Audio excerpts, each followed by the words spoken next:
Hey folks, this is Pastor Jim from Crosspoint Church in Bettendorf, Iowa. One of my favorite people in the Bible is Caleb.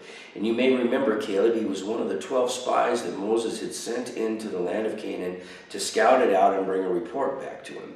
And of those 12 spies, only Joshua and Caleb brought back a good report. The other 10 spies said, well, yeah, the land is great and it's filled with good things, but the cities are heavily fortified, and there exists within the land this ancient race of giants, these sons of Anak, who are too much for us. We can't defeat them.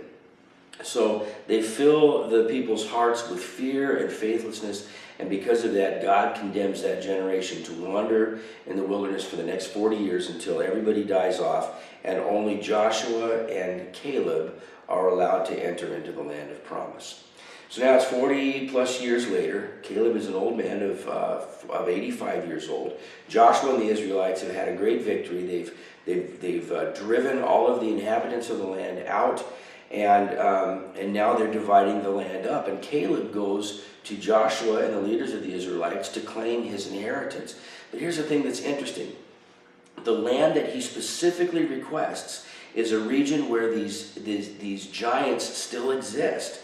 And he tells Joshua and the other leaders of Israel, he says, I am as vigorous and as strong as I was in my youth. I am ready for battle, I'm capable, and I will drive those giants out of that region and take my possession. So Joshua allows him to do it, and that's what he does.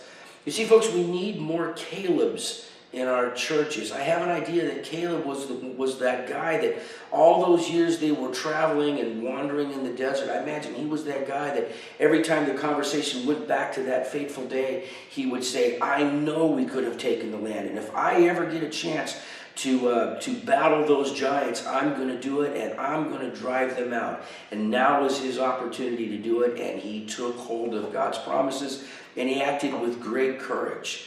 We need some men and some women that will take hold of God's word, take hold of God's promises, and move forward with courage and conviction. And it doesn't matter if God spoke those words to you a few days ago, a few years ago, or even a few decades ago. God's word does not change. Jesus himself said, heaven and earth will fade, but my words will never change.